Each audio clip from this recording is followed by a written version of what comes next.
मेरे YouTube channel एस्ट्रोनॉश पर आपका स्वागत है। नमस्कार, मैं हूं नरेश कुमार। सबसे पहले उन दर्शकों का धन्यवाद जिन्होंने पेज को सब्सक्राइब किया है, पेज के वीडियोस को शेयर कर रहे हैं, लाइक कर रहे हैं और कमेंट बॉक्स में अपनी राय भी दे रहे हैं।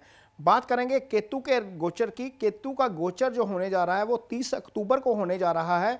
ये गोचर आपके लिए कैसा रहेगा, क्या कोई राहत लेकर आया है आपके कर्म को लेकर, आपकी आय को लेकर, आपके हेल्थ को लेकर, रिलेशनशिप को लेकर, और आपको जो है वो जो दशा चल रही है आपकी उसको लेकर वो कैसे फल करेंगे, ये सारा बताएंगे।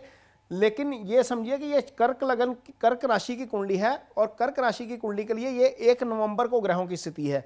1 नवंबर के दिन आपकी कुंडली में ग्रहों की दशा जो है वो कुछ इस तरीके से होगी और केतु यहां पर शुभ गोचर में आ जाएंगे। केतु का शुभ गोचर में आना आपके लिए बहुत बड़ी राहत देने वाला है। उसका कारण ये है कि केतु जब यहां पर गोचर कर रहे थे आपकी कुंडली में, यहां पर राहु थे तो इस भाव को प्रभावित कर रहे थे। हालांकि जो राहु है वो राहु का गोचर 9वें शुभ नहीं होता, लेकिन केतु यहां पर दृष्टि दे रहे थे और ये इस भाव को प्रभावित कर रहे थे। अब ये प्रभाव बंद हो जाएगा। यदि आपकी कुंडली में दशा केतु की चल रही है या अंतरदशा में केतु आ रहे हैं और केतु आपकी कुंडली में 8वें या 12वें भाव में नहीं है, तो निश्चित तौर पर यह गोचर आपको बहुत फायदा देके जाएगा। उसका कारण यह है कि ये 2 ग्रह ऐसे ग्रह हैं जो छाया ग्रह हैं, जिनका फिजिकल अस्तित्व नहीं है, लेकिन जब ये गोचर में आते हैं तो बहुत तेजी के साथ फल करते हैं। शनि भी उतनी तेजी से फल नहीं करते जितना राहु केतु तेजी से फल करते हैं। इनका प्रभाव है जो बहुत तेज होता है। कर्क राशि के जातक शनि की अष्टम ढैया से गुजर रहे हैं, काफी परेशान है और धन को लेकर स्थिति जो है वो काफी डावाडोल है। मनी के फ्लो को लेकर प्रॉब्लम बनी हुई है, क्योंकि गुरु भी शुभ गोचर में नहीं है, शनि भी शुभ गोचर में नहीं है। ऐसे में एक ग्रह जो सबसे ज्यादा तेजी से काम करता है वो शुभ गोचर में आ गया है, वो है केतु। तो केतु का आपको निश्चित तौर पर फायदा होगा। केतु पंचम दृष्टि के साथ इस भाव को एक्टिव करेंगे, ये आय का भाव है। यदि कुंडली में आपकी केतु इसी भाव में बैठे हैं, तो इसी भाव में बैठे हैं तो आपको उसका ज्यादा फल मिलेगा। यदि दशा केतु की चल रही है और केतु भाग्यस्थान में बैठे हैं तो केतु आपको भाग्यस्थान के फल करना शुरू कर देंगे। यदि केतु आपकी कुंडली में पंचम में बैठे हैं तो मंगल के फल करेंगे और मंगल के फल बहुत तेजी से करेंगे। उसका कारण यह है कि ज्योतिष में कहा जाता है शनिवत राहु कुजवत केतु, यानी कि इन दोनों की दशा भी एक जैसी होती है। ये दोनों ग्रह फल भी एक तरीके से और बहुत तेजी से करते हैं, क्योंकि राहु जो मंगल है कर्क लगन की कुंडली में या कर्क राशि की कुंडली में योगाकारक ग्रह हो जाते हैं। एक केंद्र के स्वामी, एक त्रिकोण के स्वामी। यदि आपकी कुंडली में केतु दशम में ही विराजमान है या पंचम में विराजमान है तो निश्चित तौर पर आपको इसका बहुत फायदा होगा।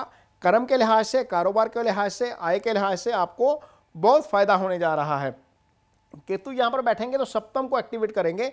यदि आपका किसी के साथ पार्टनरशिप की बात चल रही है, कई लोगों का कारोबार होता है पार्टनरशिप में, कुछ लोग पार्टनरशिप के लिए बातचीत कर रहे होते हैं, चीज़ें एडवांस स्टेज में आती हैं और आगे जाकर मैच्योर होती हैं। तो यदि बातचीत चल रही है तो 30 अक्टूबर के बाद निश्चित तौर पर चीज़ें उस दिशा में काम करना शुरू करेंगी केतु के प्रभाव के कारण, क्योंकि केतु शुभ गोचर में हो गए और केतु इसका आपको अच्छा फल देंगे। केतु की एक दृष्टि भाग्यस्थान के ऊपर पड़ेगी, क्योंकि यहां पर राहु हैं और ये शुभ गोचर में नहीं है। लेकिन यदि केतु भाग्यस्थान में ऑलरेडी विराजमान हुए तो निश्चित तौर पर आपको भाग्यस्थान के फल करके जाएंगे और आपको उसका अच्छा फल देखने को मिलेगा।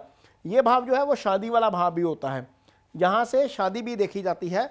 तो हो सकता है कि चीजें आपके लिए इस गोचर के दौरान काफी अच्छी हो जाए। हालांकि ये शनि का भाव है, लेकिन यदि सिंगल है तो हो सकता है कि केतु की दशा में ही मैरिज हो जाए।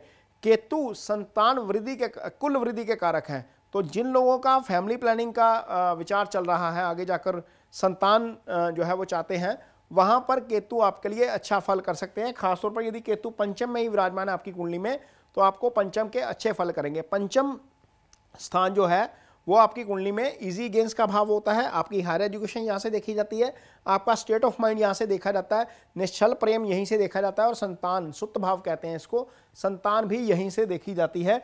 तो यदि यहाँ पर विराजमान हुए तो आपको निश्चित तौर पर संतान की जो है वो प्राप्ति होगी और अच्छी संतान की प्राप्ति होगी। केतु की दशा में ये देखा गया है कि सामान्य तौर पर संतान की प्राप्ति में कोई बाधा नहीं आती। क्योंकि केतु कुल वृद्धि के कारक ग्रह हैं। तो कर्क राशि के जातक जो ऑलरेडी शनि की ढैया से गुजर रहे हैं उनके लिए एक ग्रह केतु शुभ गोचर में है। यदि दशा या अंतर्दशा में केतु की है आपकी, तो आपको निश्चित तौर पर इसका बहुत फायदा होने जा रहा है। आपकी आय में वृद्धि होगी। आपको यदि आप वेट कर रहे हैं कि आपको कहीं प्रमोशन मिल जाए, तो ये भाव 11वां भाव, ये संतान, ये जो है आपकी प्रमोशन का भी भाव है। एलिवेशन इसी भाव से देखी जाती है। तो इस भाव को एक्टिव होने का मतलब यह है कि ये कर्म है, ये उसका फल है। आपको इच्छाओं की पूर्ति 11वें भाव से देखी जाती है और सारी चीज़ें आपको निश्चित तौर पर जो है वो इस गोचर के दौरान मिलेंगी। ये 18 महीने का गोचर होता है और केतु और राहु हमेशा वक्र अवस्था में चलते हैं, कभी डायरेक्ट नहीं होते और ना ही मार्गी होते हैं, ना ही बकरी होते हैं, ना ही जो है अस्त और उदय होते हैं। तो इन्होंने डायरेक्ट वक्र अवस्था में ही चलना है, रेट्रोग्रेशन में ही चलना है। तो एक जैसी चाल रहेगी और आपको उसी जैसे ही फल लगातार मिलते रहेंगे। तो ये कर्क राशि के जातकों के लिए केतु के गोचर का फल है। ये वीडियो आपको कैसा लगा, इस पर कमेंट बॉक्स में अपनी राय जरूर दीजिए। यदि ये वीडियो अच्छा लगे तो इसे शेयर जरूर करिए, पेज को सब्सक्राइब जरूर करिए। इसके साथ ही मुझे दीजिए इजाजत। नमस्कार।